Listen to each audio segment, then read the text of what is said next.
Setelah pencairan BPNT Mei-Juni disalurkan, agenda pencairan berikutnya setelah Lebaran Idul Adha adalah bantuan PKH tahap ketiga. Namun mohon maaf, hanya ada 3 komponen saja yang ada dalam kartu keluarga dapat bantuan pada pencairan PKH tahap ketiga 2023. Dan bagaimana dengan KKS lama? Apakah sama halnya dalam pencairan BPNT Mei-Juni seperti saat ini? Simak info lengkapnya dan kita intro dulu.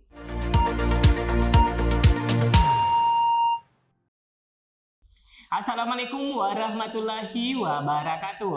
Halo teman-teman, apa kabar semua? Saat ini kita telah berada di penghujung bulan Juni dan beberapa hari ke depan bagi kaum muslimin akan merayakan Lebaran Idul Adha. Saya berharap bagi teman-teman yang telah ditetapkan sebagai penerima bansos BPNT Mei-Juni telah menerima bantuannya dan menggunakan bansosnya dengan bijak sesuai dengan peruntukannya.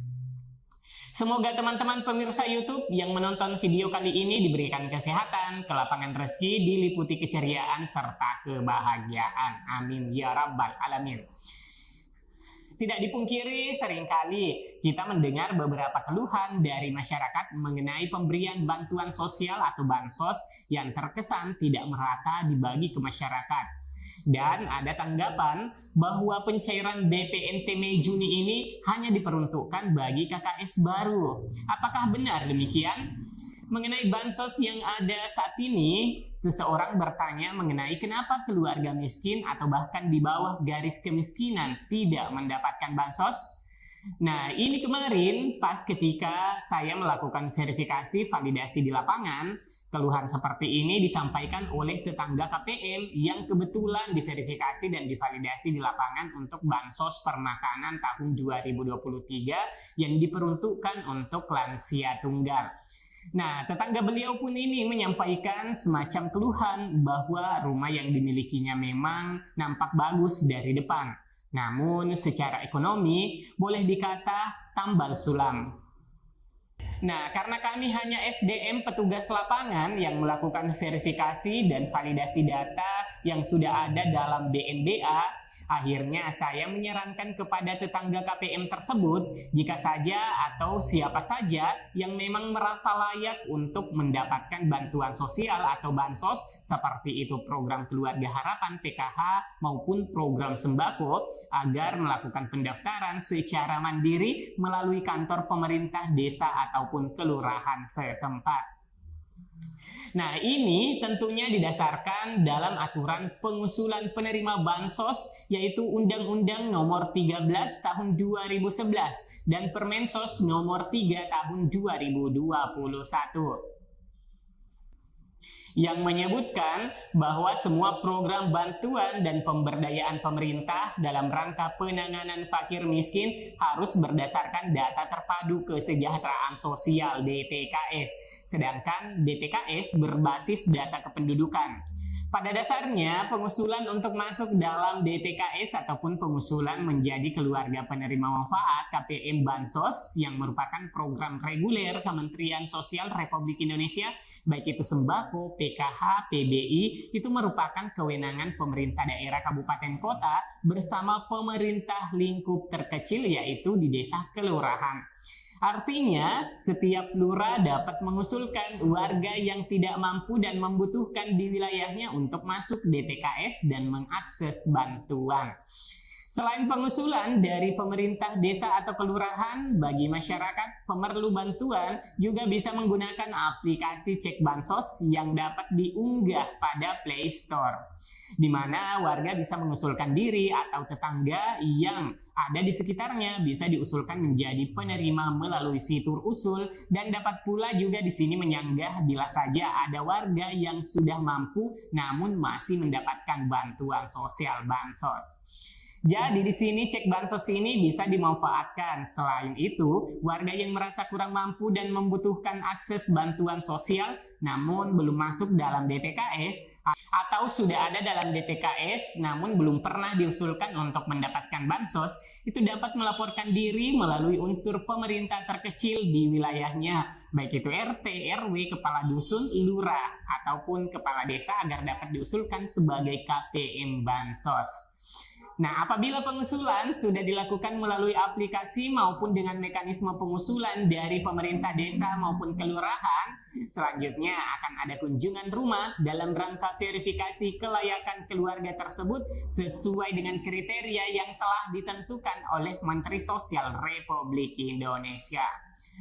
Nah, teman-teman, terkait pencairan PKH setelah Idul Adha nantinya, ada catatan penting yang harus diketahui oleh anggota atau KPM PKH maupun masyarakat luas. Bahwasanya tidak semua warga miskin yang terdata pada DTKS itu bisa menerima. Ada persyaratan yang harus terpenuhi sehingga KPM dapat menerima bantuan PKH ini. Dikarenakan PKH itu adalah program bantuan untuk keluarga miskin atau di bawah garis kemiskinan yang memiliki komponen dan kategori. Nah, teman-teman, sebagaimana topik di awal tadi, maaf, hanya ada 3 komponen saja yang bisa menerima bantuan program Keluarga Harapan PKH. Jadi, bagi KPM atau keluarga penerima manfaat PKH selama ini yang menerima tapi sudah tidak ada komponen lagi atau bagi yang menginginkan menjadi peserta PKH, maka 3 komponen ini menjadi syarat mutlak untuk menerima PKH. Nah, bila warga miskin yang ada di DTKS ataupun KPM PKH tapi tidak memiliki salah satu dari 3 komponen dan sedikitnya 1 kategori PKH, maka bantuan akan terhenti dengan sendirinya. Atau bagi calon KPM yang diusulkan, bila tidak memenuhi syarat ini, maka tidak akan bisa menjadi peserta PKH.